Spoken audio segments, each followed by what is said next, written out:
Hello everyone who is watching this video. Science pedagogy CTET paper में paper 2 में 10 marks की आती है। जो कंटेंट होता है it is of 20 marks and the pedagogy it is of 10 marks. तो जो उसका सिलेबस होता है नॉर्मली जब किसी को पता नहीं होता तो वो उसे हार्ड ही लगता है। As it was a case for me also, क्योंकि मुझे भी जब तक सिलेबस नहीं मिला था और कंटेंट नहीं मिला था मुझे समझ में नहीं आ रहा था कि कैसे कवर करना है। लेकिन आप ये 5 पॉइंट इनके अंडर ही अगर पढ़ेंगे और इन्हीं टॉपिक्स को कवर करेंगे तो डेफिनेटली आपके अच्छे मार्क्स आएंगे। इन्हीं टॉपिक्स को पढ़ के मैंने भी 9 आउट ऑफ 10 स्कोर किए थे और I think it was good score. और आप भी चाहें तो ऐसे मार्क्स स्कोर कर सकते हैं। तो सबसे पहले होता है साइंस का नेचर। हमें देखना है कि साइंस टेंटेटिव है या मेथड्स पे बेस्ड है या सिस्टमैटिक है या नहीं है या नॉन सिस्टमैटिक है, ये सब उसके नेचर में आएगा। देन उसके objectives that why we are studying science and curriculum.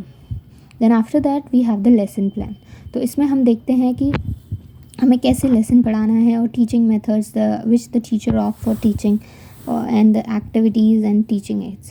The third is the validity in science. Validity in science ऐसा लगता है कि ये कुछ थोड़ा मुश्किल टर्म होगा, लेकिन नहीं, इसमें इजी ही होते हैं। 4-5 कंसेप्ट्स होते हैं जो समझने होते हैं, like historical validity, cognitive validity and environment validity, and they all are easy.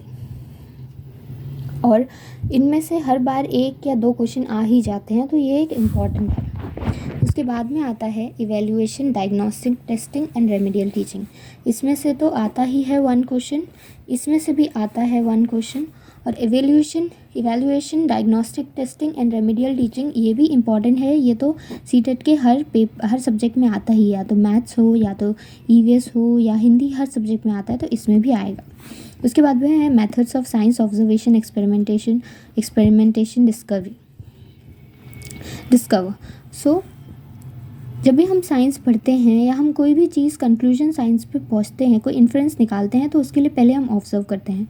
Observe करने के बाद में हम कोई इन्फरेंस निकालते हैं, फिर कोई कंक्लूजन निकलता है या कोई लॉ बनता है या कोई थ्योरी बनती है। तो यही है कि हम कैसे साइंस में पढ़ते हैं, कैसे एक मेथड फॉलो होता है, ये भी एक इम्पॉर्टेंट है। अगर आपने इसको समझ लिया, इस वैलिडिटी को समझ लिया, मेथड्स ऑफ साइंस को पढ़ लिया और नेचर को पढ़ लिया, तो मुझे लगता है आपकी साइंस पेडागोजी काफ़ी हद तक कंप्लीट हो जाएगी। Okay, so this is the syllabus of science pedagogy and I hope कि आपकी मैं मदद कर पाऊँ इसको कवर करने में कम से कम वीडियोस में। Okay, thank you.